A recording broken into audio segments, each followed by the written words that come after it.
क्या है होम्योपैथी और किस तरीके से ये वर्क करती है? ऑटो इम्यून डिसऑर्डर्स, डायबिटीज़ ये तो ज़िंदगी भर ठीक नहीं होते हैं, but with homeopathic medicine of course longer treatment cures you. Medicines कैसे फंक्शन करती है हमारी बॉडी में?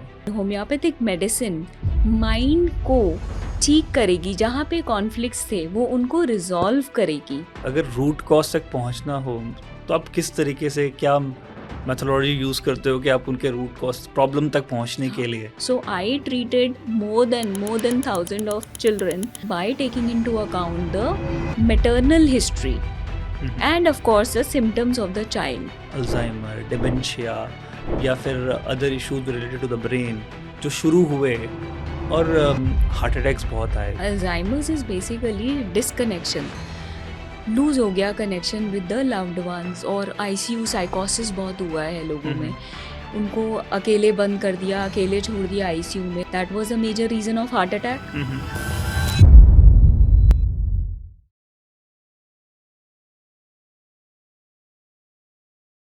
Hello everyone, welcome to our podcast the rooted health wealth and self. मैं हूं शोभित। आज हम एक ऐसे टॉपिक पर बात करने वाले हैं जिसको लेकर के इंडिया में बहुत ज़्यादा कन्फ्यूजन है और ओपिनियंस भी हैं। उसका नाम है होम्योपैथी। कुछ लोग बोलते हैं होम्योपैथी बहुत स्लो होती है या ये सिर्फ शुगर पिल्स होती हैं, इसमें साइंस नहीं होता। और कुछ लोग ऐसे हैं जिनके लिए होम्योपैथी ने लाइफ चेंज कर दी है। पर सच क्या है? होम्योपैथी काम करती है या नहीं?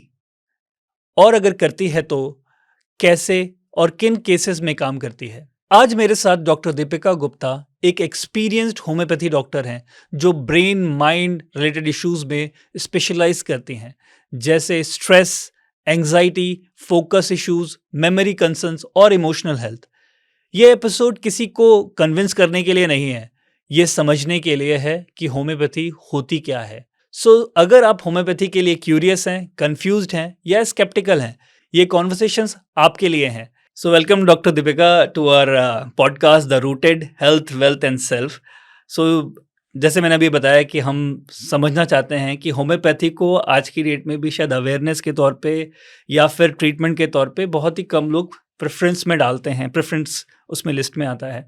हम लोग भी जब बचपन में छोटे थे तो पेरेंट्स सबसे पहले अगर कोई प्रॉब्लम हुई, फीवर हुआ या और कोई इशू हुआ, सबसे पहले जो डॉक्टर के पास जाके ट्रीटमेंट करते थे कि जो मेडिसिन ली अगले दिन फीवर उतर गया या आराम हो गया। बट होम्योपैथी को शायद उस तरीके से अभी भी अवेयरनेस के तौर पे नहीं है। लोगों के अंदर अभी भी वो सारे मिथ्स हैं कि होम्योपैथी को सिर्फ और सिर्फ छोटी मेडिसिन, छोटी बीमारियों के लिए, ट्रीटमेंट के लिए यूज़ करना चाहिए। आप इस being an homeopathic doctor, you have been, आप इतने सालों से काम कर रहे हैं, तो आप इस पे हमारे ऑडियंस को क्या बताना चाहेंगे कि क्या है होम्योपैथी और किस तरीके से ये वर्क करती है? So you are trying to say कि होम्योपैथी स्लो है बेसिकली ना, तो ऐसा सोचते थे लोग कि होम्योपैथी स्लो है, बट ऐसा एक्चुअली में नहीं है। द एक्यूट डिजीजेस जैसे कि फीवर, कोल्ड एंड कफ, उन डिजीजेस में 3 दिन अगर एलोपैथी में लगेगा तो 3 दिन होम्योपैथिक मेडिसिन पे भी लगेगा। So it all depends on the disease, कौन सा डिजीज़ क्योर किया जा रहा है मेडिसिन से। इट डिपेंड्स कि कितने दिन में वो ठीक होगा। If we talk about a chronic disease जैसे कि एक ऑटो इम्यून डिसऑर्डर है या फिर जॉइंट्स पेन है और एलोपेशिया है, अगर हम क्रॉनिक डिसऑर्डर की बात करें तो वो तो किसी भी पैथी में नहीं 10 दिन में क्योर हो सकता। It is about the disease and the patient कि वो कितने दिन में क्योर होगा। खांसी जुकाम तो जितने दिन में, 3-4 दिन में होम्योपैथिक मेडिसिन से भी ठीक हो ही जाता है। सो इट डिपेंड्स कि एक्यूट डिजीज़ है या क्रॉनिक डिजीज़ है which we are treating with the medicine. And it is not that it is slow, it is basically the disease and the patient, जिससे वो कितना टाइम लगेगा treatment के लिए। ऑटो इम्यून डिसऑर्डर्स, डायबिटीज़ ये तो ज़िंदगी भर ठीक नहीं होते हैं, but with homeopathic medicine of course longer treatment cures you and you are not dependent on the medicines Okay. for entire life. That is a blessing with the homeopathy. Okay. So एक तो चीज़ सभी में जानी जाती है कि बोला जाता है कि होम्योपैथी में एटलीस्ट ये साइड इफ़ेक्ट्स नहीं है। बट ये होम्योपैथी फिर कई लोग इसको मानते हैं कि नहीं वर्क करती है, ये सिर्फ़ एक हमारे शायद ब्रेन की फंक्शनैलिटी है, या कुछ लोग इसको वर्ड प्लेसिबो का भी यूज़ कर देते हैं। तो ये एक्चुअली वर्क कैसे करती है? How does it function? Medicines कैसे फंक्शन करती है हमारी बॉडी में? ओके, सो इसका आंसर है कि डिज़ीज़ आया क्यों? सबसे पहले डिज़ीज़ आया अपने माइंड से। मैंने अगर काम नहीं करना है तो I would develop arthritis. If I am not comfortable with working at my office, then I would develop pain in my joints. If I am not comfortable at the place where I am living, so I would develop pain in my feet, or something development to something related to performance is basically going to give me pain in the knees. So it's all started with the mind. Her cheese start हुई mind से। मेरी medicine, homeopathic medicine, mind को ठीक करेगी। जहाँ पे conflicts थे वो उनको रिजॉल्व करेगी। That is how homeopathic medicine is going to work, that it is going to resolve the conflicts of the mind. And that is why कि सारे डिजीजेस आर गेटिंग रिवर्स्ड। अब रिवर्सल के लिए भी कैसे रिवर्स हो रहा है? सबसे पहला सिम्टम जो आया वो सबसे लास्ट में जाएगा। Let's say a patient developed skin eruption, okay. जो कि दबा दिया गया by the application of steroid. उसके लंग्स खराब हो गए क्योंकि स्किन में सप्रेशन हो गया। रेस्पिरेटरी डिजीज डेवलप हो गया, जैसे कि ब्रोंकाइटिस आ गया। स्किन दिखने लग गई ठीक, बट देन रेस्पिरेटरी ऑर्गन्स खराब हो गए। But okay. खांसी हो रही है, बहुत ज़्यादा म्यूकस बन रहा है। सो रिवर्स ऑर्डर वुड बी कि पहले चेस्ट ठीक होगा, पहले लंग्स ठीक होंगे, एंड देन स्किन इरप्शन आएगा, जो कि सप्रेस कर दिया गया था। ओके, सो वापस से वो चीज़ दोबारा से शुरू हो जाएगी और ऐसा लगेगा कि दोबारा से मेरी skin and then eruption it शुरू इज हो। Going to go off from the root cause. Okay. So why it happened? Basically because of the suppression, or because of the mind, the conflict of the mind or suppression. There are n number of factors. तो जहाँ से वो start हुआ था वहीं से वो cure होगा। So it is not always कि होम्योपैथिक मेडिसिन एक ही तरीके से काम करेगी। अगर वो स्टीरॉयड एप्लीकेशन की वजह से हुआ है तो होम्योपैथी मेडिसिन उस वजह पे काम करेगी। Suppression of eruptions, that is how it is going to target.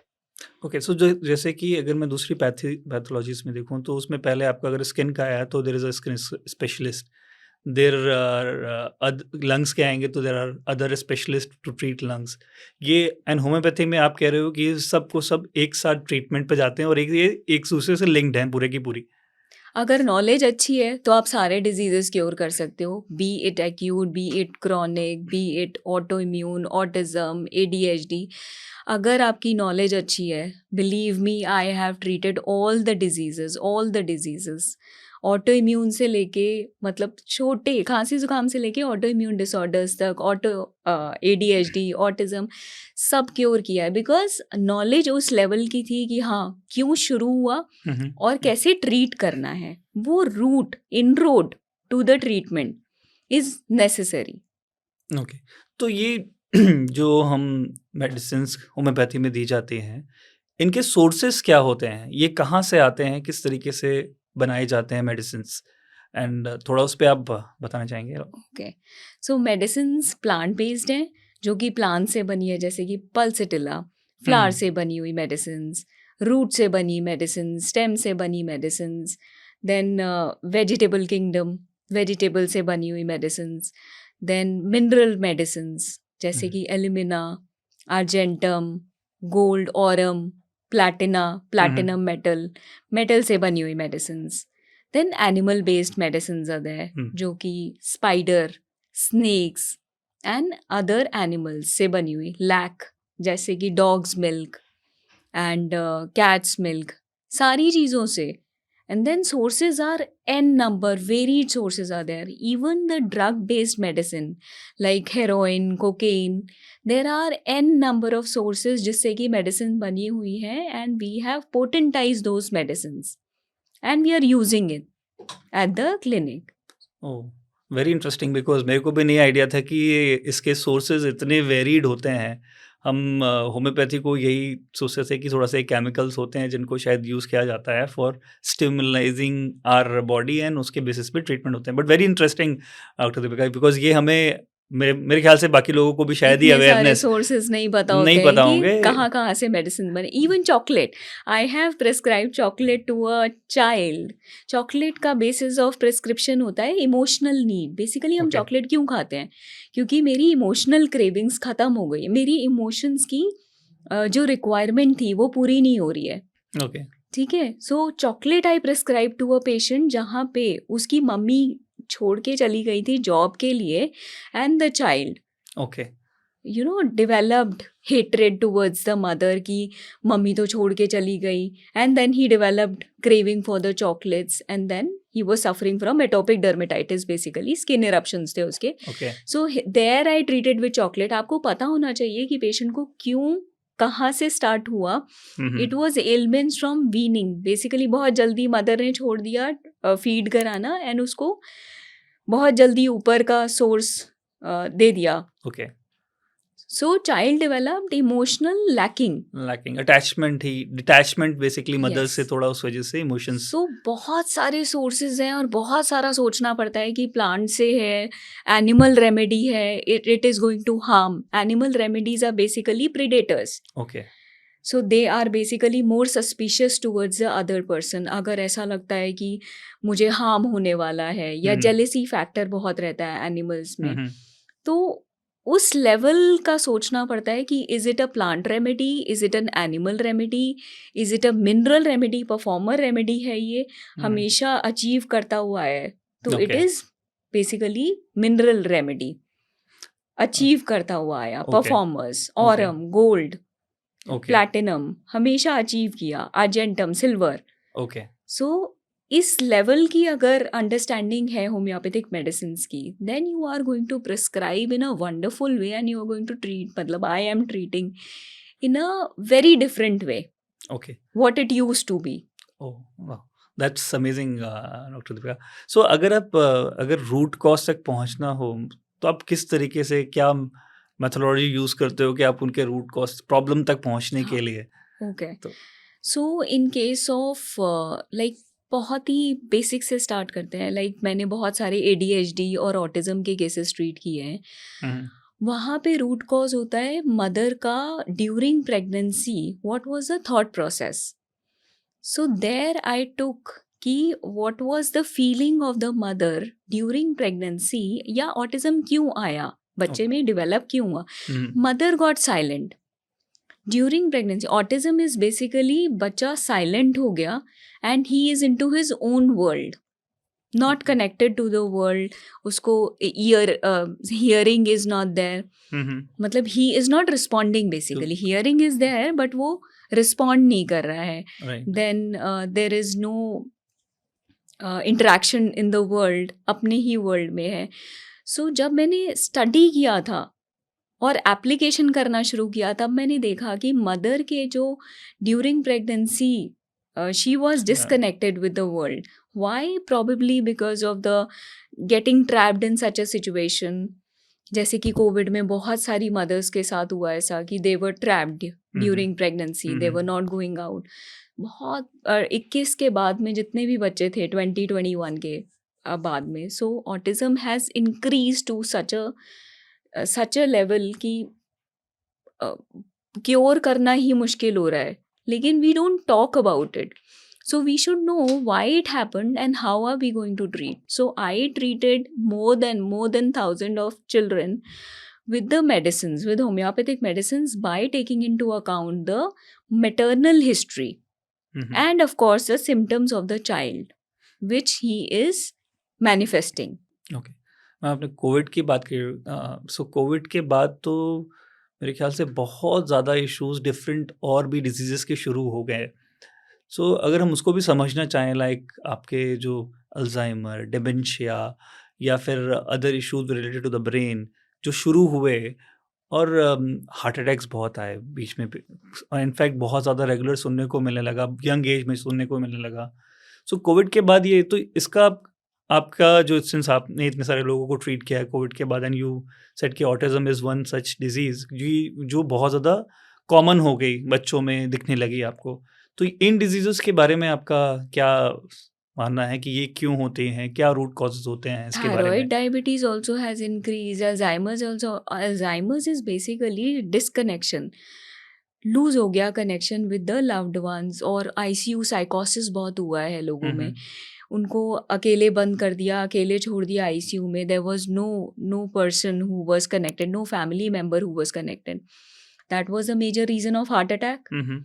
And that was the major reason of forgetfulness और अल्जाइमर्स, क्योंकि हुँ, अकेला छोड़ दिया अगर किसी को, आइसोलेशन हो गया, जो कि घर के अंदर हुआ, hmm, hmm.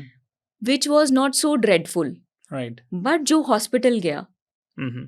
90% of them could not recover from right, the correct. symptoms. That is because of the isolation majorly.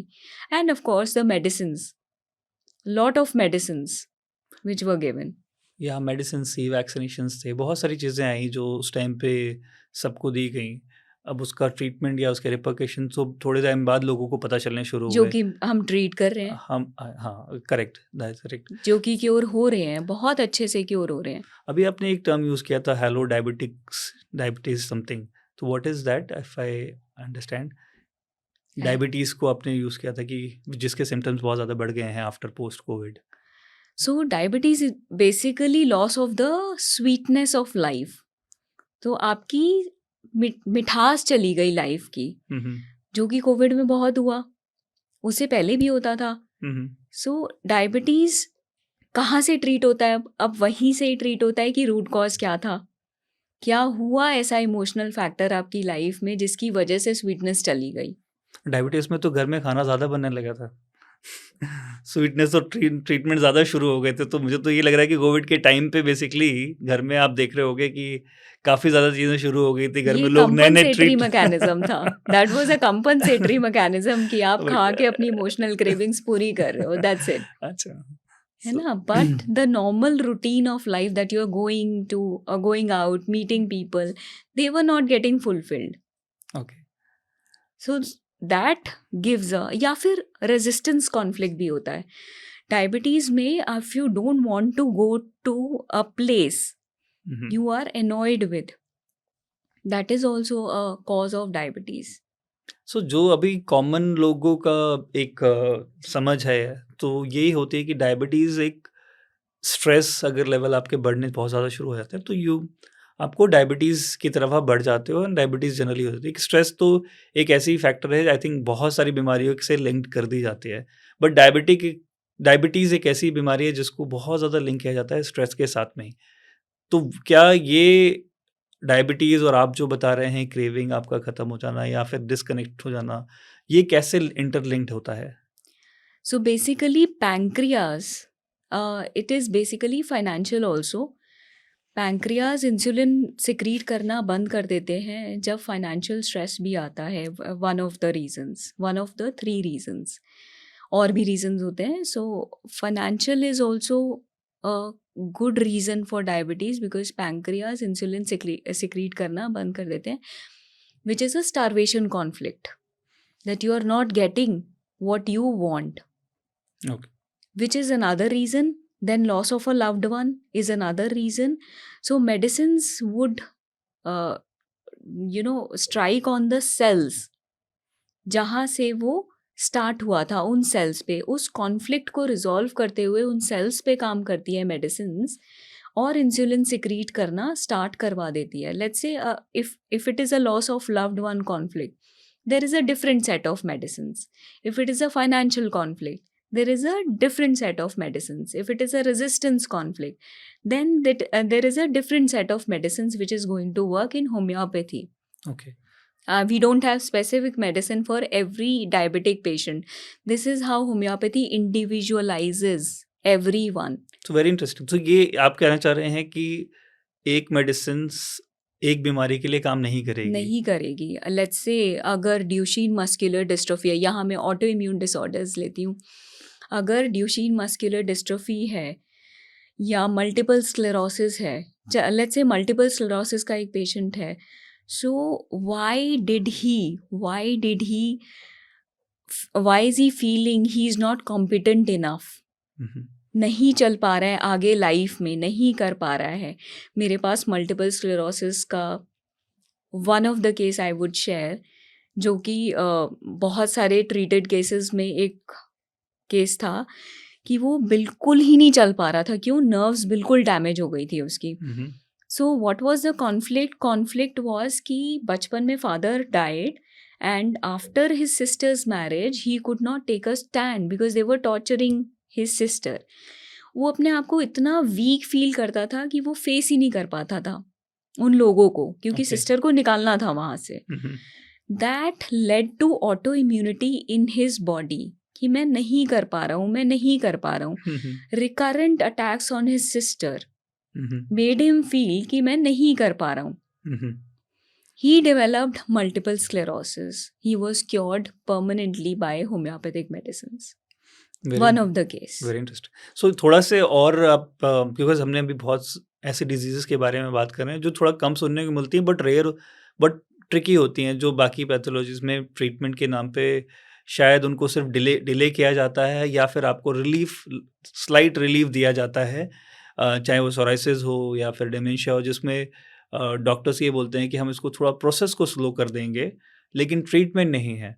या फिर सोराइसिस जिसमें आपको बोला जाता है कि आपके इसको थोड़ा सा आपको नॉर्म कर देंगे, रिलीफ मिल जाएगा बट शायद ठीक होगा नहीं होगा, कोई एश्योरेंस नहीं होती है. तो आप कुछ ऐसे केसेस लेना चाहेंगी या बताना चाहेंगी जिसमें आपने ऐसे कुछ डिजीजेस ठीक किए हों, बताए हों, करे हों, जो कि बाकी सारे उसमें शायद डॉक्टरों ने बोल दिया हो कि ये अब ठीक कभी नहीं होगा, या फिर इसका एक दूसरी चीज़ें करनी पड़ेंगी, चाहे डायबिटीज़ में ही कई बार आपको. एलोपेशिया में भी ऐसा ही है.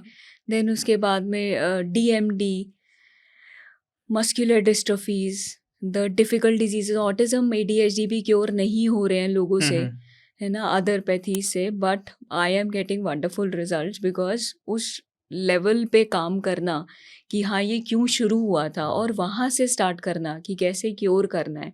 If you go into that root cause, then you are able to cure those diseases. So let's say alopecia से start करते हैं. Alopecia is basically a patch which has developed in the scalp. Very interesting, because ये मैं पहली बार ही शायद सुन रहा हूँ. हम ये हेयर फॉल सोचते हैं और सोचते हैं कि हाँ एक पैच है जो कि दिख रहा है और उसको इग्नोर कर देते हैं. ओके, ये क्या होता है थोड़ा एलोपेशिया, बिकॉज ये आपने पैच तो बोला, ये नॉर्मल तो लोगों के दिखते हैं बट ये शब्द पहली बार मैं भी सुन रहा हूँ. हेयर फॉल के नाम पे बहुत सारी आज की डेट में आप शैम्पू कह लीजिए या ट्रीटमेंट कह लीजिए आ रहे हैं जो मार्केट में अवेलेबल है, बट मैंने बहुत सारे मेरे फ्रेंड सर्कल में भी लोग हैं जिनको कभी मैंने ट्रीट होते देखा नहीं. I have cured an ठीक है. n number of cases तो with the homeopathic medicine. So alopecia में basically hair fall से starting होता है.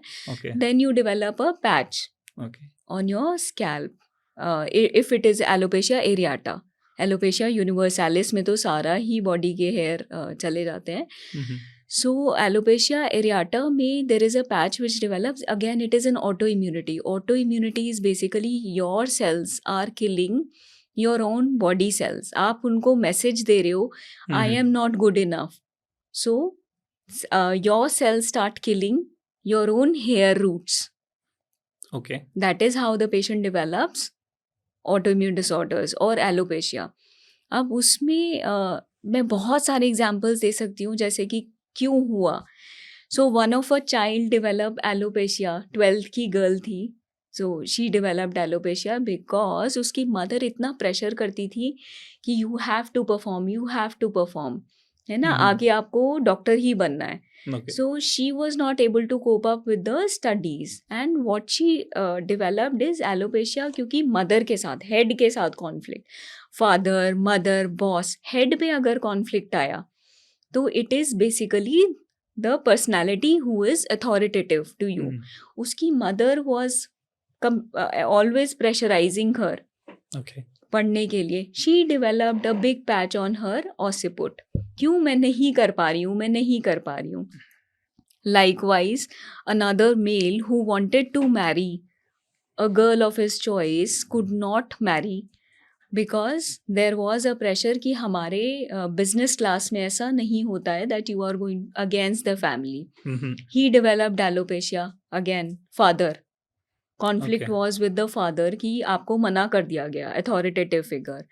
देन बॉस, बॉस से अगर रहता है कि आपको क्रिटिसाइज किया जा रहा है, बार बार इंसल्ट किया जा रहा है in the in the in front of the team, है ना, देन ही डेवलप्ड एलोपेशिया. ये तो बहुत कम केसेस हैं जो मैं शेयर कर रही हूँ. सो ऐसे बहुत सारे केसेस हैं एलोपेशिया के जहाँ पे कॉन्फ्लिक्ट रहा है. This is the reason basically कि Okay. हायर अथॉरिटी से कॉन्फ्लिक्ट अगर आ गया है, so you start developing autoimmunity. Okay. So recurrent stresses gave him this kind of alopecia patch कि मैं निकल तो पा नहीं रहा हूँ यहाँ से, तो मैं ये डेवलप करे जा रहा हूँ. ओके. सो अगर मैं ठीक समझ पा रहा हूँ आपकी बात से, तो हर एक एक्शन के एक स्ट्रेस डेवलप हो रहा है बॉडी में, और वो स्ट्रेस आपको डिफरेंट जगह पे इम्पैक्ट कर रहा है, बॉडी के डिफरेंट पार्ट्स में इम्पैक्ट कर रहा है. Yes. So any other actions outside the body actions are generating stress उसकी बॉडी में, एंड वो स्ट्रेस मल्टीपल जगह पे स्टिमुलस दे करके इम्पैक्ट कर रहा है, depending Not upon the multiple, kind of. localized basically. Localized भी हो सकता है, generalized भी हो सकता है. अब cancers जो हैं, this is excessive pressure on your body. Why your cells are increasing? क्यों वो मल्टीपल ग्रोथ करें? मैं नहीं कर पा रहा, मैं नहीं कर पा रहा, मैं नहीं कर पा, मैं इस सिचुएशन को नहीं कोप अप कर पा रहा हूँ. सो सेल्स अपने सिग्नल दे देते हैं, increase the number of cells, increase the number of cells. Cancer में क्या है, number of the cells are increasing. क्यों? कोप अप मैकेनिज्म है.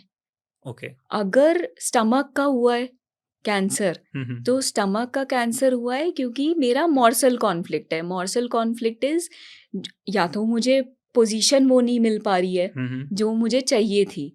So you are striving for the morsel. Morsel here is finance. Okay.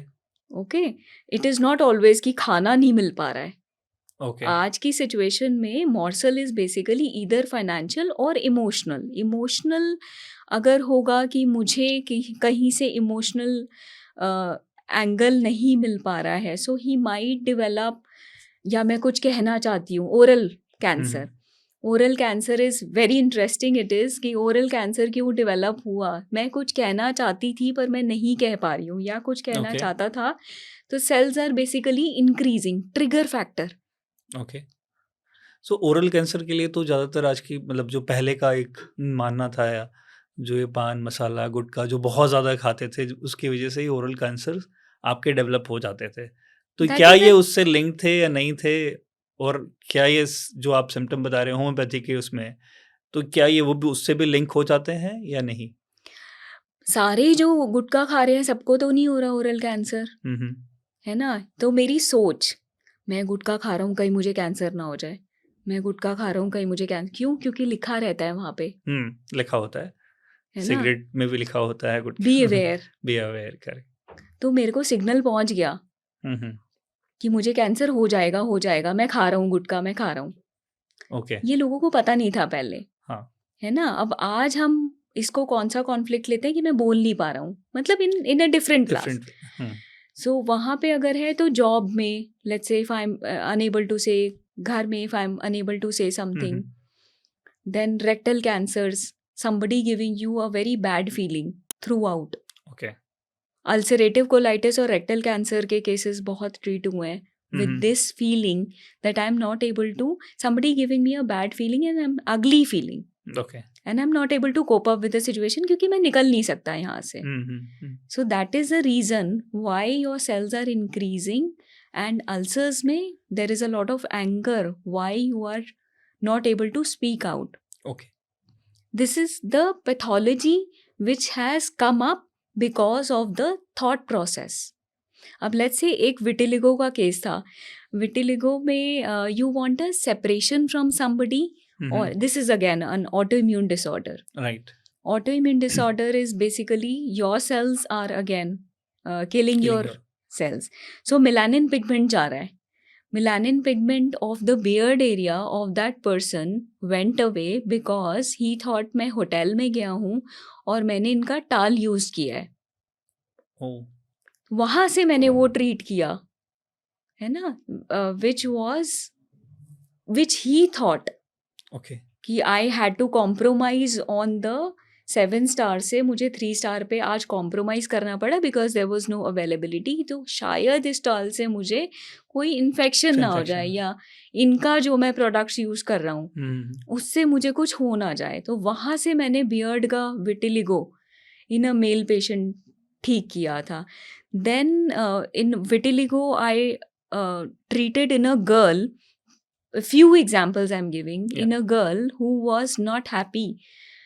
यहाँ से वो गई US, parents लेकर गए, there she was getting humiliated because वहाँ पे वो लोग मजाक उड़ाते थे, hmm. You are an Indian, है ना। शी वाज प्री स्कूल में she was not able to understand कि why they are Why? Making fun, hmm. है ना। उसकी जस्ट जाने के बाद ही प्री स्कूल ज्वाइन करना पड़ा and they were making fun of her, she could not understand, she developed vitiligo ओ। Because of the face. क्यों? क्योंकि अपना फेस शो नहीं कर पा रही थी, again and again those insulting remarks. Hmm. She wanted to get separated from that school और फ्रॉम दैट प्लेस कि वापस इंडिया चलो। राइट। नहीं कहा उसने अपनी मदर को, नहीं बताया। तो आप इंटरनेशनल पेशेंट्स भी देख रहे हैं या फिर बहुत उनके सारे इंडिया आने के बाद आप देख रहे हैं? ADHD, नहीं, I have a lot of international patients, जैसे कि ऑटिज्म और ADHD के तो मेजरली वहीं से ऑटो इम्यून डिसऑर्डर्स ओके। के इंटरनेशनल पेशेंट्स हैं, वो सारे मुझसे वीडियो कॉल पे बात करते हैं and then the medicines are dispensed. Okay. तो वहाँ के अलग चैलेंजेस हैं, लेकिन ऑफ कोर्स कॉन्फ्लिक्ट्स तो सेम है, but the medicines are doing wonders in those cases. एक मैं ADHD का केस बताती हूँ। So she is from UK, ADHD की patient. She messes up every time, everywhere, corners में, and then biting the chewing the bed sheets, Oh. खाना सारा spill कर देती है। Meera, I have lot of videos. So वहाँ पे why is she behaving like this? क्यों ADHD develop हो रहा है उसको? Mother is not happy. Mother was not happy during pregnancy. Okay. है ना, she was feeling trapped and stuck up there, she wanted to move to India, but वो उसकी जो जद्दोजहद थी वहाँ पे, उसकी जो बेसिकली रेस्टलेसनेस थी, she could not say, she could not No. Speak out because husband had to work Correct. There and she had to remain there. So that restlessness in the child is manifested like this, that she's spilling everywhere, she's not able to manage her mind. With the medicine she's much better, okay. the restlessness is much better, the coordination of the muscles is much better, the understanding of the things, now she can wear her Okay. clothes properly, now she knows where the bathroom is. Wow. So ये जो महाभारत में हमारी कहानी थी, मतलब ये उसको और ज़्यादा पुख्ता कर देता है कि ये Yes. सारी चीज़ें, even the child is in womb, तो वो सारी चीज़ें आपकी वहाँ से लेना शुरू कर सकता है। तो वेरी ड्यूशीन इंटरेस्टिंग। Muscular dystrophy. अब ड्यूशीन मस्कुलर डिस्ट्रोफी का बहुत सारे लोगों को कभी पता ही नहीं है कि मोटर डिसऑर्डर्स, लोगों को Okay. पता ही नहीं है कि क्यों डेवलप हुए थोड़ा थे। सा उसको एक्सप्लेन करिएगा, क्योंकि ज़्यादातर लोगों को इसके बारे में पता नहीं होगा। इनफैक्ट बहुत डिटेल में तो मेरे को भी नहीं पता है, तो आप थोड़ा एक्सप्लेन करेंगी तो थोड़ा ज़्यादा बेटर रहेगा। सो मस्कुलर डिस्ट्रोफीज डेवलप होती है during pregnancy only. Muscular dystrophies are basically बच्चा चल नहीं सकता है, बच्चा अपनी मसल्स का यूज़ नहीं कर सकता है। इवन बड़ों में भी मसल्स जहाँ पे काम करना बंद कर देती हैं, so we call it muscular dystrophies. So Okay. If it is Duchenne muscular dystrophy, then mother ने ड्यूरिंग प्रेगनेंसी ऐसा सिग्नल दे दिया दैट मुझसे बहुत सारा काम करा रहे हैं, Okay. मुझे बहुत ज़्यादा काम करना पड़ा है, so I resign, I am going to resign, I am going to give resignation, मैं काम ही नहीं करूँगी, Okay. Be it at office front और be it at personal front. So Okay. Mother ने ऐसा सिग्नल दे दिया that I am not going to work. बच्चे में डेवलप हो गई muscular dystrophy, he is not able Okay. To sit, pelvic muscles are not working, Okay. so child is unable to use his muscles. Why? Because the mother gave signals that you are unable to, you are not basically going to work. So child has developed that kind of muscular dystrophy. बड़ों में ये develop हुआ because we give the instructions to our body that यहाँ पे मेरा progression तो हो नहीं रहा है ऑफिस में, तो मैं काम ही नहीं करूँगा यहाँ पे, या घर की सिचुएशन में that I am not getting what I wanted.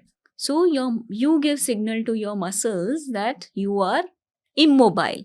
Okay, है ना? So you become immobile basically. वाह! सो इसमें जब आप ट्रीट करते हैं तो ये ट्रीटमेंट बच्चे को जाता है सिग्नल्स चेंज करने के लिए, या फिर बिकॉज़ जैसे आपने एक पहले एग्ज़ाम्पल लिया था कि हेड ऑफ़ द फैमिली के संग आपका कॉन्फ्लिक्ट हो गया। मदर ने डॉटर को बहुत ज़्यादा पुश किया पर परफॉर्मेंस, तो वो एक वहाँ पे कॉन्फ्लिक्ट हुआ। तो जब आप बच्चे को ट्रीट कर रहे होते हो तो पैरेलली मदर की काउंसलिंग भी चल रही होती है, Yes. तो क्योंकि ये दोनों आपस में इंटरलिंक रहने वाले हैं। So वो ट्रीट हमेशा मैंने देखा है कि बच्चे के ट्रीटमेंट कराने के बाद ना मदर, मतलब उसी टाइम मदर कहती है कि हमें भी ट्रीट कर दो. Okay, that goes parallelly basically, क्योंकि उनको नहीं पता होता कि oh my God that thought process has led this kind of disease to my in my baby. Baby, या वो मेरे पास आके उन्हें पता लगता है कि ओ अच्छा ये रीजन था डॉक्टर कि यहाँ से डेवलप हुआ था, सो आप हमें भी ट्रीट कर ही दो, है ना? वो Okay. पता ही नहीं होता है अगर, तो वहाँ की यहाँ से स्टार्ट हुआ है. क्योंकि वो मेडिसिन शायद काम ना करे अगर वो कॉन्फ्लिक्ट कंटिन्यूस रहता है या चलता हाँ, रहता है, तो यस, वो क्योंकि फिर एनवायरनमेंट चेंज नहीं हो नहीं, सकता, लोग चेंज नहीं हो सकते ना, तो करेक्ट, मुझे तो ठीक करना है. हाँ, and whole family becomes then then कि हाँ सब हमें भी ट्रीट कर दो, बिकॉज सर्कमस्टांसेस नहीं चेंज हो रहे. करेक्ट। एंड आप ज़्यादातर टाइम घर पे ही निकालते हो, अपने लव्ड वन के साथ ही रहते हो, तो उनके संग कॉन्फ्लिक्ट होना एक बहुत बड़ी बात हो जाती है, एंड इनफैक्ट सबके लिए ही हो जाती है, कोई छोटी छोटी इश्यूज तो शुरू हो ही जाते हैं। एक आप एग्जांपल और ले रहे थे बड़ी डिजीजेस को लेकर के, तो जस्ट एक बिकॉज एक कॉमन जो कैंसर्स का ही चल रहा है, blood cancer has become quite common, बहुत ज़्यादा लोगों को सुनने में आने लगा है, फ्रेंड्स एंड फैमिली सर्कल्स में, एल्डरलीज में सुनने को मिलने लगा है। तो इनके क्या रीजंस होते हैं बेसिकली, अगर सिम्टम्स बताना चाहें, या लोगों को पहचान कैसे हो सकती है? क्योंकि कैंसर एक ऐसा है कि जो बोला जाता है कि अगर राइट स्टेज पे पता चल गया तो आप इसको ट्रीट कर सकते हो, आखिरी स्टेज तक चला गया तो एक एक तो ट्रीटमेंट शायद इसका बहुत ही पेनफुल है, प्रोसेसेस कैंसर के जो भी ट्रीटमेंट्स हैं वो बहुत पेनफुल हैं, प्लस कोई एश्योरेंस तो किसी में भी नहीं आती है। तो वो कैसे हम बता सकते हैं, या अचानक से जो चीज़ें निकल के आती है कि मैंने तो कोई एक टेस्ट करा रहे थे नॉर्मली, तो पता चलता है कि अच्छा इसका सब्सिक्वेंट टेस्ट कराने पे कि ये ऑलरेडी डेवलप हो चुका है, एंड देन फिर वो पूरी, क्योंकि पूरी पूरी फैमिली आप ट्रॉमेटाइज हो जाती है जब अगर किसी भी फैमिली मेम्बर के पास एक एक ऐसी कोई डिजीज़ निकल आए या नाम सुनने को निकल आए, तो उसको कैसे अर्ली पहचाना जा सकता है या सो समझा जाता जैसे है? कि ब्लड कैंसर बोला, तो वेरी इंटरेस्टिंगली ब्लड कैंसर जब मैंने ट्रीट किए तो मुझे पता लगा सेल्फ डिवैल्यूएशन, मतलब अपने को ना ठीक कर पाना. मैं ठीक नहीं हूँ, मैं ठीक नहीं हूँ, मैं ठीक नहीं हूँ. हम्म, रिकरेंट जब हमें सिग्नल ये दिए कि I am not good enough, I am not good enough, so hmm, यहाँ से कैंसर डेवलपमेंटल शुरू हुआ. ओके, ठीक है, blood cancer, blood is basically what, the the fluid of life. मेरी यस, लाइफ ठीक नहीं है, मेरी लाइफ, मेरा लव्ड वन हम्म, है ना, उसको कुछ हो गया, सो मैं नहीं कर पा रहा हूँ उसके लिए कुछ, ओके, है ना. जैसे कि एक AML का केस था जहाँ पे father was unable to do anything for his son who was undergoing recurrent financial losses. Okay, so he developed cancer, okay, क्योंकि सेल्फ डिवैल्यूएशन आ गया ना, मैं नहीं कर पा रहा हूँ, मैं नहीं कर पा रहा हूँ. Loved one, circulation of life, मेरी लाइफ, ब्लड, मेरे खून के लिए मैं ऐसा ओके, नहीं कर कर पा पा रहा रहा हूँ. हूँ, तो वहाँ से वो शुरू हुआ था कि हाँ कैंसर डेवलपमेंट उस थॉट प्रोसेस से शुरू हुआ, and then it led to AML. Oh, ठीक है. सो हर एक के पीछे जो लॉजिक है कि यहाँ का cancer, anger can be the reason, anger can be the conflict, okay, self devaluation can be the conflict. तो कहाँ से शुरू हुआ, कौन से पार्ट को अफेक्ट कर रहा है, and what was the conflict, taking into account all of these things, okay, वहाँ से ट्रीटमेंट दिया जाता है with homeopathic medicines and the patient becomes better. Like उस लेवल के भी सोच, उस लेवल के कॉन्फ्लिक्ट्स पता होने चाहिए. अगर मुझे नहीं पता होगा, पेशेंट को नहीं पता कि वो कहाँ से डेवलप हुआ. मुझे पता है कि क्यों डेवलप हुआ. Thyroid, simple morsel conflict. Okay. मुझे जो चाहिए था, क्या है थायराइड? बेसिकली जो चाहिए सो वो नहीं मिल पा रहा. Maybe it's the promotion, या घर पे कोई ऐसी सिचुएशन आ गई है where you are undergoing a stress, stress है ना. तो मुझे अपनी ज्वेलरी लेट्स से देनी देनी पड़ी. तो वहाँ पे भी थायराइड डेवलप हो जाएगा. कैसे कोप अप करूँ, या ऐसी सिचुएशन में डाल दिया जहाँ पे परफॉर्म करना पड़ रहा है, वाओ. पढ़ना पड़ रहा है, बहुत ज़्यादा पढ़ना पड़ रहा है. मैं नहीं कर पा रहा, प्रमोशन ही नहीं हो रहा. वो उसको नहीं पता. जब मेरे पास आएगा, मैं ये मेंशन करूँगी, तब उसको समझ में आएगा, अच्छा थायराइड वहाँ से डेवलप हुआ था. अब कल मेरे पास पुलिस कमिश्नर आए थे, जहाँ पे उनको ऐसा लग रहा था कि मैं तो वही, मतलब सब कुछ है लाइफ में, बट मैं बेटी के लिए कुछ नहीं कर रहा हूँ, कर पा रहा हूँ. मैरिज नहीं हो रही उसकी, कह सकते नहीं, उस पोजीशन पे हैं, राइट, है ना. So that was the reason. वो कहते वो doctor, I could not realise. So उनको भी थायराइड के हाँ, इश्यूज थायराइड था. It was 400. ओके. सो वहाँ से मैंने निकाला कि अच्छा ओके, यहाँ से आपको, क्योंकि मेरे को तो पता ही नहीं था, मैं तो सबकॉन्शियसली दबाए जा रहा हूँ. सोसाइटी में कह नहीं सकता, वर्क प्लेस पे कह नहीं सकता, है ना. ये ऐसी चीज़ है जो नहीं कह पा रहा हूँ. ओके. सो ये थ्रोट इज समथिंग व्हिच नहीं बोल पा रहे हैं. नहीं, ग्लैंड, थायराइड ग्लैंड का. हाँ.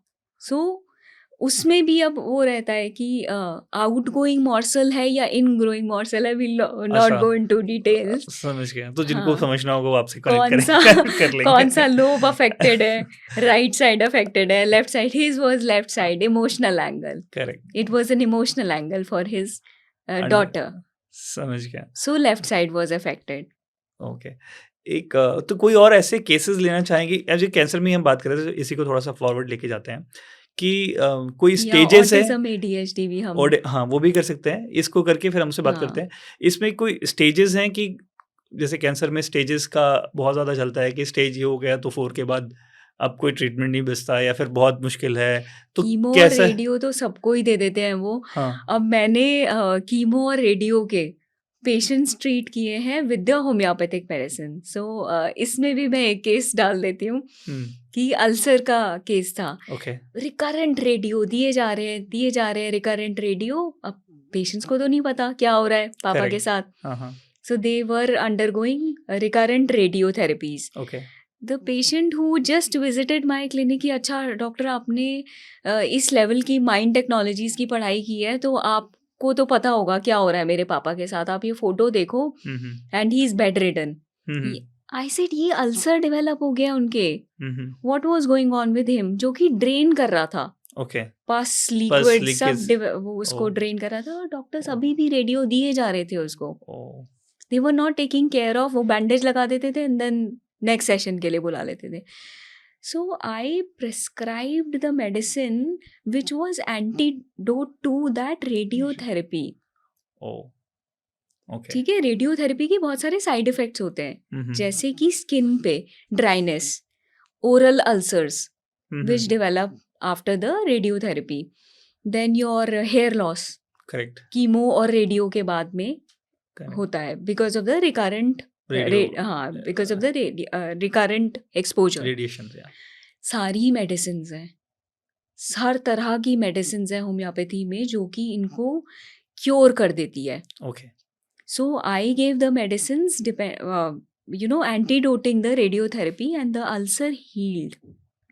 This is very interesting because homeopathy के ऐसे एग्जाम्पल्स मैंने तो नहीं सुने थे पर्सनली कभी भी, ना ही किसी फ्रेंड सर्कल में सुने, ना ही समझा कि होम्योपैथी के शायद इस तरीके के भी यूजेस हो सकते हैं या यहाँ तक ट्रीटमेंट होम्योपैथी में मिल सकती हैं. बिकॉज हमेशा से ही शायद माइंडसेट ही या फिर सोसाइटी में जितने भी परसेप्शंस बने हुए हैं होम्योपैथी को लेके वही प्रिवेल करते रहे. बट बहुत इंटरेस्टिंग. सो आप दूसरा एक ऑटो इम्यून डिजीज के बारे में बताना चाह रहे थे हाँ, या और ऑटिज्म में, ऑटिज्म एडीएचडी के। में भी। हाँ जी। So the left side of the brain is not working autism में, okay, and the right side of the brain is working this is general in statement या ऑटिज्म केसेस। सारे autism में यही होगा या हाँ, फिर कुछ रिवर्स भी होता है यस, कि नहीं, लेफ्ट राइट वाला? ऑटिज्म में left side, the emotional side of the mother stopped working, so the child का left side of the brain is not working, only mechanical right side of the brain is working. Okay, बच्चा mechanically काम कर रहा है। But mechanical में भी बहुत सारे ऑटिज्म के केसेस होते हैं जो उसमें वो they are mechanical activity perform करने में भी उनको डिफिकल्टीज होती है, तो वो किस तरीके से लिंक होते हैं? डिस्कनेक्ट हो गया ना, इमोशंस ही नहीं है, ओके, सिर्फ स्टैक करे जा रहे हैं, एक के बाद लगाए जा रहा है, बस यही मैकेनिकल वर्क है उसका। ओके, मैकेनिकल इज नॉट कि वो बहुत इंटेलिजेंट होगा या एक ही काम करेगा या मतलब किस तरीके से। अब ऑटिज्म के भी मैंने ना बहुत लेवल्स के केसेस देखे हैं, ओके, जैसे कि बच्चा जो कि सिर्फ ग्रास में ही बैठा रहता था, ओके, वहाँ से भी लेकर उस लेवल के भी केसेस देखे हैं जो कि हैंड फ्लैपिंग, फ्लैपिंग करते रहते हैं, slapping the parents, harmful to the parents because to उसको देमसेल्फ समझ नहीं आल्सो, आ रहा। टू देमसेल्फ आल्सो, हाँ, to themselves also, harming themselves also, उस Yeah. लेवल के भी केसेस देखे हैं कि हाँ, अब बच्चे को समझ नहीं आ रहा ना, वो तो हैंड फ्लैप करके बता रहा है, लाइट को देखे जा रहा है, क्यों उसे पता नहीं चल रहा कि मेरे साथ क्या हो रहा है, ये मेरे से क्या कहना चाह रहे हैं, he is not able to Correct. Analyse. So वहाँ से लेके बुक रीडिंग तक आ गया, पढ़ने लग गया, ओह, क्योंकि medicines worked on that level कि हाँ, उसका brain which was affected started working, emotions got fine, and the Okay. left side of the brain got functional. fine, हाँ, with the medicine. सो ये किस लेवल तक हो जाता है, टेम्पोररी रहता है, परमानेंट होता है, या फंक्शनिंग पूरी तरीके से ये एक नॉर्मल लाइफ में आ जाता है? अगर आप थोड़ा उस पर भी बताना चाहें कि किस, बिकॉज ये मतलब मैं इसलिए पूछ रहा हूँ क्योंकि बहुत सारे ये एक तरीके से ये भी होता है कि अगर पेरेंट्स या फ्रेंड सर्कल में भी हो तो बताना नहीं चाहते कि मेरे बच्चे में Yes, एक yes. थोड़ा सा है, कि मेरे बच्चे में थोड़ी सी प्रॉब्लम है, ना ही पब्लिकली जाना। तो बहुत ही और ऑब्वियस रीजन से मैं समझ सकता हूँ, being a parent myself, I मैं अंडरस्टैंड कि वो नहीं करना चाहते, करने बताना नहीं चाहते, बट ये बहुत कॉमन, बहुत सारे फ्रेंड सर्कल में मैं जानता हूँ कि उनके भी बच्चों में प्रॉब्लम्स हैं। एंड आपने बताया भी कोविड के बाद या कोविड के उस ड्यूरेशन के बाद जितने बच्चे पैदा हुए हैं उसके उस ड्यूरेशन में रहे हैं, उनमें ये बहुत ज़्यादा प्रॉब्लम्स रही हैं। तो उनको अगर कुछ चीज़ें ठीक करनी है या मतलब एक बेसिक चीज़ों को अंडरस्टैंड करना है, तो उनको क्या करना चाहिए? ऑफ कोर्स आपसे तो जो चीज़ें हैं मिलने के लिए या बात करने के लिए, वो हम डिस्क्रिप्शंस में आपका डिटेल्स डाल ही देंगे, they can connect with you. But फिर भी एक एज अ जनरल एडवाइस उन पेरेंट्स के लिए कैसे क्या हो सकती है आपकी तरफ से? तो पहले तो एनालिसिस कराएं कि कौन से ग्रेड पे है, which is very important. Assessment of the child is very important. अगर आपको लग रहा है जैसे कि 7 महीने में बच्चा एक्टिविटी नहीं कर रहा है, हाथ नहीं हिला रहा है, रिस्पॉन्ड नहीं कर रहा है, आई कांटेक्ट नहीं है, ओके, सो वहाँ से ही आपको समझ जाना चाहिए कि अच्छा, देयर इज सम प्रॉब्लम। सो ये अर्ली स्टेज के साइन आप अर्ली बोल रहे स्टेज हैं, के बहुत ही साइन 6-7 मंथ्स के बच्चों में ही आपको ये सिम्टम्स दिख दिख जाएंगे। जाएंगे कि एंड रिस्पॉन्ड नहीं कर रहा है, and- आई कांटेक्ट नहीं कर रहा है, okay, so starting age early age 6-7 age months, early age. तो वो जल्दी आई थिंक बच्चे में भी इम्प्रूवमेंट आपको दिख जाएंगे। हाँ, या तो फिर और बड़ों में तो ऑफ कोर्स समझ आ ही जाता है that he is into his own world. So assessment is very important. जहाँ पे भी दिखे कि अच्छा कुछ इशू है, वहीं पे यू शुड गो। ओके, अब वहाँ पे भी ओवर एनालिसिस नहीं करवा देना है कि अच्छा ये नहीं था तो ये मेडिसिन खिला दो, जैसे ओह, कि रेस्पेरेडॉन हाँ, तो खिला ही दो, ओके, है ना? नहीं, ऐसा नहीं करना है। Go for a proper assessment. Medicine देने से पहले आपको पता होना चाहिए, तभी कहते हैं होम्योपैथी मेडिसिन देना is much more safer. Okay. So that इसमें बाकी जो ट्रीटमेंट चल रहे हैं ऑटिज्म में, सो फंक्शनली डू दे हैव कि उसके कुछ रिजल्ट्स हैं दूसरे पैथी में, या फिर ये एक ऐसी है कि जिसमें वही जो बाकी डिजीज़ में, जैसे मैंने आपसे बात करा कि अल्जाइमर या डिमेंशिया है, उसमें भी स्लोनेस की बात करते हैं कभी डॉक्टर्स। तो जो इन बच्चों को ट्रीटमेंट की बात होती है, सो नॉर्मल करने के लिए, क्या बाकी उसमें भी चीज़ें हैं अवेलेबल, या फिर अभी सिर्फ हम उस पे बात कर रहे हैं कि ठीक है नॉर्मल उनको थोड़ा सा स्लो कर देंगे, चीज़ों को बेटर कर देंगे? नहीं। सो जो स्पीच थेरेपी है which is a trend nowadays, my hmm, child is going to such a speech therapist, या करेक्ट। फिर कॉन्टिन्यूआ में जा रहा है, यहाँ हम्म, पे जा रहा है, ये स्पीच थेरेपी ले रहा है, what are they doing? They are mechanically hitting, ये बोलो, हम्म, ये बोलो, ठीक है? You say this, what are you doing? You are not giving emotional thing to the child which is missing, you are mechanically hitting. अच्छा आप बोलो तो वो आ बोलेगा, अच्छा हाय बोलो तो वो हाय बोलेगा, बिना दिमाग यूज किए वो सिर्फ बोल रहा है जो आप बोल रहे हो। So you okay. Should know what treatment you are giving, are you giving the right treatment और you are giving the wrong treatment. Speech therapy में आप सिर्फ मैकेनिकली पुट कर रहे हो कि आपको इस चीज़ का आंसर ये बोलना है, वो अपना दिमाग नहीं आगे चला पाएगा, he would not be able to respond. Okay, so वो बोलना ज़रूर सीख जाएगा, शायद थोड़ा-सा क्लियर होना, बोलना ज़रूर सीख जाएगा, लेकिन ब्रेन फंक्शन जो left side of the brain है, जो आपने पहले बताया, वो अभी भी फंक्शन नहीं करेगा, ठीक नहीं होगा। मेरा रिस्पॉन्स, हुँ, हुँ। मेरी अंडरस्टैंडिंग, मुझसे क्या पूछा जा रहा है, वो तो मेरा ब्रेन करेगा ना। मुझे सिखाया हुआ है कि अच्छा हाय बोलना है तो ऐसे करना है, मुझे बाय बोलना है तो ऐसे करना है, या मुझसे अगर हेयर का पूछ रहे हैं तो ये होते हैं हेयर। दिस इज अच्छा, the so this is difference. Again a mechanic, जो हम रोबोट बोलते हैं जिसको, एक तरीके से बिकॉज़ उनका राइट साइड फंक्शनल है, सो दे बिकम रोबोट्स कि आपको मैंने 2-4 मैकेनिकली चीज़ें सिखा दिया। तो मैकेनिकली आपको इनपुट्स दे दिए कि इस इनपुट के अगेंस्ट में आपको ऐसे बिहेव करना है, तो दे वो स्पीच थेरेपी या फिर इस तरीके की ट्रीटमेंट्स में बच्चे वही सीखते हैं। तो बेसिकली राइट फंक्शन अभी भी चल रहा है, और उसी राइट फंक्शन को वो थोड़ा और बोलना एलैबोरेट सीख गया। बोलना सीख गया उस राइट फंक्शन से ही। बट अभी भी जो उसका इमोशनल फंक्शन है, वो अभी भी वैसे का वैसे ही है। सो मैंने एक मोबाइल फ़ोन की रिसर्च की थी कि why children are more interested हर समय मोबाइल फ़ोन में, मोबाइल फ़ोन में। जब मैंने देखा ना कि बहुत सारी मदर्स आके बता रही हैं कि मैंने ना कोविड के टाइम में ना मोबाइल दे देती थी और अपने काम में लगी रहती थी। हुँ, हुँ। सो मेरे लिए चैलेंज था उन बच्चों को ट्रीट कर पाना कि क्या हो रहा है, क्यों मैं क्रैक नहीं कर पा रही हूँ, बिकॉज़ एक बारी में आप सब कुछ नहीं क्रैक कर देते हो। करेक्ट। तो मुझे नहीं रिजल्ट्स मिल रहे थे उस टाइम पे। I was also very annoyed कि क्यों नहीं ये ठीक हो रहे हैं।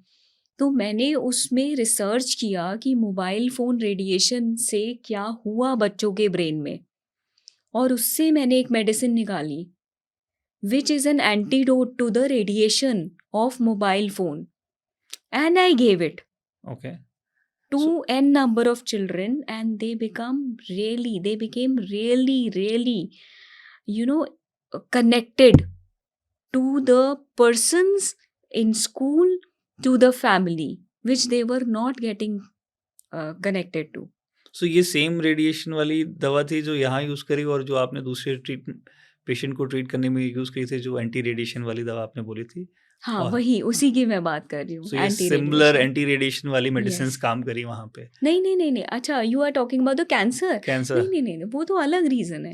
आपने लेकिन रेडिएशन वाले उसमें एंटी रेडिएशन आपने वहाँ पे भी दिए थे? वो एक्स-रे एक्सपोज़र है, करेक्ट। वो राइट? रेडिएशन इज़ हाँ, वो क्वाइट। रेडिएशन डिफरेंट है। हाँ, mobile radiation is something different. Correct, her radiation, मेरी अल्ट्रासाउंड की रेडिएशन डिफरेंट है, राइट। उसकी मैं अलग फ्रीक्वेंसीज़ अलग हैं मेडिसिन सबकी। यूज़ कर रही हूँ। Correct, this is how I am discovering the new okay, medicines. Chemo में क्या यूज़ कर रहे हैं, मैं वहाँ से हुँ, सिम्पटम निकाल के कि ओके। ये 10 मेडिसिन्स हैं जो कीमो में यूज़ हो रही हैं, क्या पेशेंट पे सिम्पटम्स आ रहे हैं हुँ, हुँ। और कैसे मैं उनको एंटीडोट सो करूँगी।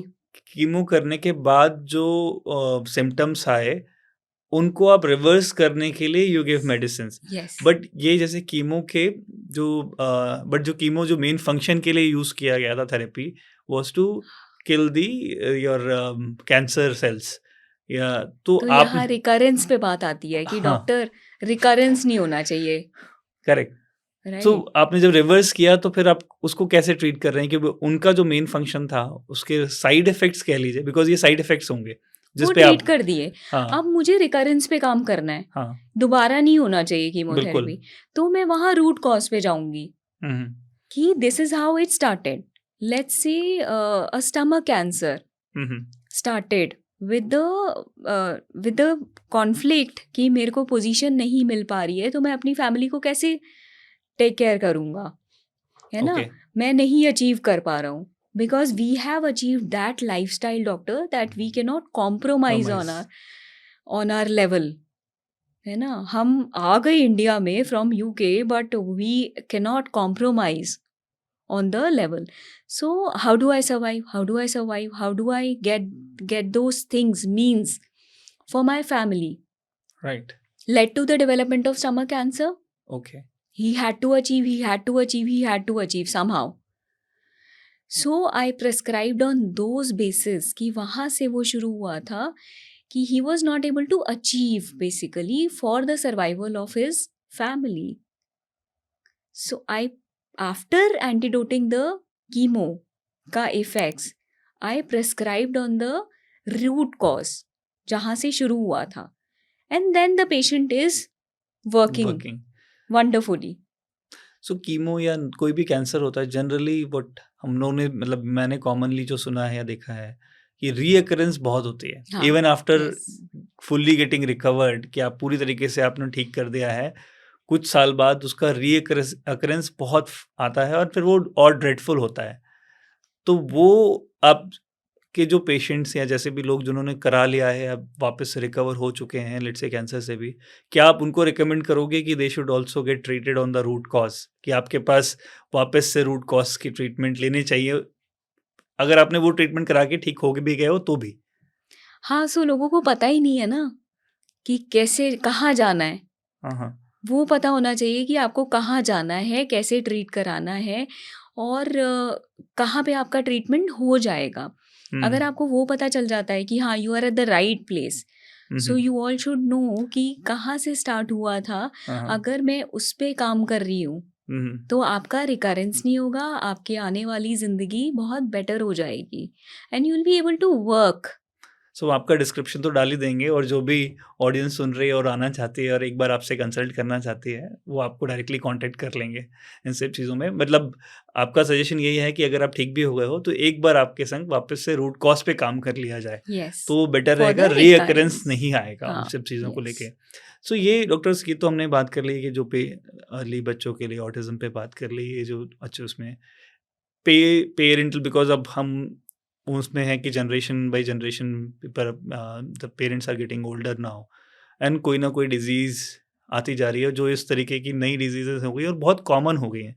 जो पहले रेयर सुनने को मिलती थी वो अब बहुत कॉमनली सुनने को मिलने लग गई हैं। रेयर मैं इसलिए बोलता हूँ कि पहले होता था कि कहीं चाचा मामा दूर के कहीं रिश्तेदार के किसी के पास में ये एक बीमारी आ गई है एंड बहुत बहुत दूर का, तो उसको बहुत रेयर बना था। अब तो ये बहुत क्लोज आ गए हैं कि you can see with in your family या पेरेंट्स के उसमें या कहीं पे आने पे। तो आपके हिसाब से वो कौन से अर्ली सिम्पटम्स हैं किसी भी चीज़ को लेकर के? बिकॉज़ स्ट्रेस तो आपने बता ही दिया कि सारी चीज़ों से लिंक्ड है। बट वो कौन से सिम्पटम्स हैं बहुत जो क्रिटिकल सिम्पटम्स बोल लूँ कि जिससे आपको पता है कि अगर ये साइन्स मिल रहे हैं किसी भी पेरेंट्स में या किसी भी एल्डरली में, तो आप मान के चलिए कि थोड़ा ये डिजीज़ेज़ उनको इन फ्यूचर फ्यू इयर्स आपको देखने को मिल सकती हैं। तो ताकि आपको राइट टाइम पे वो शायद अगर कर्टेल कर दिया जाए, तो बड़ी बीमारियों से बचा जा सकता है। तो प्रिवेंशन की तरफ की बात अगर हम करें तो, वो क्या होंगे आपके हिसाब से? बिकॉज़ अब आई अंडरस्टैंड आपने इतने सारे पेशेंट्स ट्रीट किए हैं, तो आपको कई सारी चीज़ें, कई सिम्पटम्स वो आपके कॉमन भी मिले होंगे। सो कॉमन सिम्टम्स नहीं होते, depends upon the genes. Basically अगर थायराइड रहा है मेरी फैमिली पेशेंट की फैमिली में तो उसको वो सिम्टम्स होंगे। अगर सोरियासिस रहा है तो सोरियासिस के सिम्टम्स आएंगे एंड अगर साइनसाइटिस रहा है तो साइनसाइटिस के सिम्टम्स आएंगे। So there are no common symptoms. Basically आपको अपनी प्रोजेनी पता होनी चाहिए कि मुझे मेरी फैमिली में ये डिजीजेस रहे हैं तो तो अगर वो फैमिली में जीन्स में कोई डिसीज़ेज़ हैं एंड वो तो प्रिवेंट किए जा हाँ, सकते वो हैं। क्या वो प्रिवेंट किया जा सकते हैं यस, प्रॉपर तरीके वो से? प्रिवेंट किए जा सकते हैं विद द मेडिसिन्स, क्योंकि मुझे पता है कि ये लेट्स से यहाँ पे माइंड डिसऑर्डर्स आते हैं। मैंने ओके। बहुत देखा है कि जिनके फैमिली में शिज़ोफ्रेनिया रहा है हुँ, हुँ। उनके बच्चों में शिज़ोफ्रेनिया आना बहुत बहुत कॉमन देखा है मैंने अपनी ये प्रैक्टिस में। ओके। इवन मेनिया जिनके में रहा है या जिनकी फैमिलीज़ में बाइपोलर डिसऑर्डर, शिज़ोफ्रेनिया हो गया, बाइपोलर माइंड डिसऑर्डर्स जहाँ पे भी रहे हैं, वहाँ मैंने हमेशा देखा है कि फैमिली में वो रन करेगा ही करेगा। सो प्रोग्नोसिस इज़ देयर। अगर राइट टाइम पे मेडिसिन ले ली जाए तो आपके ये सिम्टम्स प्रिवेंट हो सकते हैं। Depression, okay. अगर डिप्रेशन रहा है फैमिली में, suicidal tendencies I have seen कि अगर पेरेंट्स में रहा है तो बच्चों में बहुत मैंने कॉमनली देखा है कि ये टेंडेंसीज आती ही हैं। यहाँ पे मैं काम करती हूँ कि I have to prevent the person in the development of these diseases. So doctor Dubey, जैसे आपने माइंड डिसऑर्डर्स के बारे में बात करी, सो माइंड डिसऑर्डर्स के रीजंस क्या होते हैं, टिपिकल रीजंस क्या होते हैं जो जिसकी वजह से ये बाद में जाकर के प्रॉब्लम्स मिलनी शुरू हो जाती हैं? माइंड डिसऑर्डर के reason basically shock, hmm. Financial loss, और इट कैन बी जेलसी। जैसे मैंने शिज़ोफ्रेनिया में बहुत देखा है कि jealousy has been the major factor in bipolar disorders. मैं अचीव करना चाहता था लेकिन मैं नहीं कर पाया, लेकिन जो दूसरा पर्सन कर रहा था उससे मेरे को कंपैरिजन था। मैंने ये बहुत देखा है, ओके। इवन सिबलिंग्स में मैंने देखा है कि यहाँ पे बहुत ही छोटी बच्ची का केस मैं बताती हूँ जो कि मेरे पास 1 साल पहले आया था। मतलब यू वोंट बिलीव कि मैंने छोटे से लेके बड़ों तक के, क्या एज ग्रुप होगी बच्चे की? She was 5 years old. Okay. ठीक है, शी डेवलप्ड अ गर्ल। मतलब मेरे साथ में ये मेरी सिस्टर है, वो सो रही है मेरे साथ में, मम्मी उसको खाना खिला दो। अब मम्मी वाज़ वंडरिंग कि कोई है ही नहीं, खाना किसको खिला दूँ? ये पागल तो नहीं हो गई है? मतलब उसको समझ ही नहीं आया 1 महीने तक तो ये क्या बोल रही है। मेरे पास लेकर आए कि डॉक्टर, मेरी पूरी फैमिली मेरी पेशेंट है, तो मेरे पास ही लेकर आए। सो दे वर लाइक कि डॉक्टर ये क्या बातें बोल रही है, पता नहीं, कि मम्मी इसको खाना खिला दो, मम्मी इसको सुला दो, and she is always like this. I said तुम्हारा बेबी हुआ है? मतलब वो सिर्फ़ उस गर्ल को लाए थे, अपनी डॉटर को। मैंने पूछा तुम्हारा कोई चाइल्ड हुआ है अभी रिसेंटली? शी सेड हाँ, 6 महीने पहले मेरा बेटा हुआ है। आई सेड और इसको ये कंप्लेंट्स कब से हैं? शी सेड अभी 1 महीने में तो बहुत ज़्यादा बढ़ गई है, लेकिन कुछ टाइम से ये नींद में लाइक कुछ ऐसे करना या फिर डिस्टर्ब्ड रहना, हाँ। हर समय ना बात करना, ऐसी चीज़ें थी इसके साथ में शुरू से। मतलब 6 महीने से दिख रहा था, लेकिन हमने रियलाइज़ नहीं किया अच्छा ये भी रीज़न हो सकता है। सो आई सेड ये जो अटेंशन सारा तुम्हारे अपने बच्चे की तरफ हो गया ना, द यंगर वन, क्योंकि वो लड़का है तो सबका अटेंशन उनके घर में उसकी तरफ हो गया।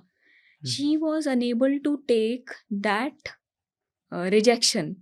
Basically she developed jealousy with the ये भाई। भाई, छोटा भाई। उसने मैनिफेस्ट कर लिया अपनी ज़िंदगी में कि मेरी ये बहन है जो कि मेरे को सेव करके रखेगी, मुझे बचा के रखेगी। तो she was disconnected with the reality and she developed a hallucination. I prescribed, the girl is fine, she is doing perfectly fine now. मैं बड़े के केस में बताती हूँ कि जहाँ पे सिबलिंग राइवलरी थी कि आपने तो इसको अच्छा बिजनेस खुलवा दिया, मेरे को आपने ठीक ही नहीं कराया, है ना। This is how it started okay. कि आपने बिजनेस इसको अच्छा करवा दिया मेरे भाई को, मेरे को नहीं कराया। मेरे, जबकि फादर ने दोनों को बहुत अच्छा बिजनेस कराया। But then one of the child developed jealousy. Jealousy, and उसकी वजह से उसको शिज़ोफ्रेनिया डेवलप हो गया। क्यों? क्योंकि वो काम भी नहीं कर पा रहा था बिजनेस में। उसको ऐसा लगता, वो पेपर्स पे साइन कराता था। He was a 30-year-old male who cannot sign on papers of the company, right? And the father was so pissed off. He was 60-year-old who brought him कि डॉक्टर मेरी तो कंपनी डूब जाएगी, ये sign करे जा रहा है लगातार पेपर्स पे, ये घर से जाता है और वहाँ जाके पता नहीं ये कौन से क्या साइन पेपर्स पे कर साइन कराता है और ये कहता है मैंने किए ही नहीं। ठीक है, उनको समझ नहीं आ रहा था ये क्या हो रहा है, मतलब ये क्यों मुकर जाता है कि मैंने पेपर्स पे साइन नहीं किए। सो डुअल पर्सनैलिटी वाला इशू। हाँ, डुअल पर्सनैलिटी का केस था। मैंने कहा कि अच्छा क्या, व्हाई डिड इट स्टार्ट? वो कहते कि मैंने तो 23 साल में दोनों को बिजनेस खुलवा दिया था और मतलब घर में तो साथ रह रहे हैं बट मुझे नहीं पता था। ये कहता तो था हमेशा कि आप इसको ज़्यादा प्यार करते हो, इसको ज़्यादा करते हो, बट मैंने कभी रियलाइज़ नहीं किया कि this can be the reason of him behaving like this. So after marriage basically उसकी कंप्लेंट्स आई 27 के बाद। 23 से 27 तक मैनिफेस्ट नहीं हो रहा था, अंदर अंदर सोचे जा रहा था कि अच्छा इसका बिजनेस ज़्यादा फ्लरिश कर रहा है, मेरा नहीं कर रहा। मे बी मैरिज लेकिन वैरिज का भी सीन हुआ होगा उस बीच में, या जैसे भी यस, फैमिली एंटर हाँ, करी न्यू लोग, सो और बार बार बोलना शुरू हुआ होगा, पॉसिबल रीजंस। आफ्टर तो marriage he started doing all this, all these different things, which was making his company going through a loss, जिससे कि लॉस हो रहा था कंपनी को। सो that patient became completely fine after I prescribed medicine to him. वो एक और case था, then in an elderly also. So हर एक एज ग्रुप के रीजंस अलग हैं। अलग रहे हैं। So this was amazing doctor Deepika, because homeopathy को कभी भी मैंने तो ऐसा नहीं सोचा, मुझे नहीं लगता है कि मेरे जानने वाले और उन पे भी कभी इस तरीके से होम्योपैथी, क्योंकि कभी किसी ने डिस्कस ही नहीं किया होम्योपैथी के लिए। तो थैंक यू, तो इसके लिए मतलब मैं आपसे बहुत थैंक यू बोलता हूँ कि आप आए और आपने बताया कि होम्योपैथी के बारे में कितनी सारी चीज़ें हो सकती हैं और क्या क्या ट्रीटमेंट हो रहे हैं मेरे पास होम्योपैथी और से। बहुत सारा अब आ गया है कि इसकी कैसे मतलब फीमेल में मैंने जेलिसी फैक्टर पे कितने सारे केसेस ऐसे ट्रीट किए हैं जो कि पीसीओडी के केसेस थे, ओके। है ना। PCOD and irregularity in period, जो बहुत सारे केसेस ऐसे थे जो इस चीज़ से स्टार्ट हुए थे, या थे। एम्बिशन बहुत ज़्यादा, कॉम्पिटिटिवनेस बहुत ज़्यादा है। ओके। तो I have an number of things to discuss अभी, और मतलब नहीं, वी हम ज़रूर डिस्कस करना चाहेंगे आपसे और थोड़ा डिटेल में भी जानना चाहेंगे कि किस तरीके की ट्रीटमेंट्स में किस तरीके से आपने किए हैं और केसेस को और थोड़ा डिटेल में लेना समझना चाहेंगे। बट आई एम श्योर ये आज का जो हम समझना चाहते थे और हम लोगों को बताना चाहते थे कि होम्योपैथी क्या एक सिर्फ मिथ है या फिर homeopathy is a real science behind the same. So वो आपने बहुत अच्छे तरीके से हमें समझाया है कि किस तरीके से छोटे से केस से लेके बड़े-बड़े केसेस तक में होम्योपैथी हेल्प करती है। तो thank you so much doctor Deepika. Most welcome and thank you for calling me.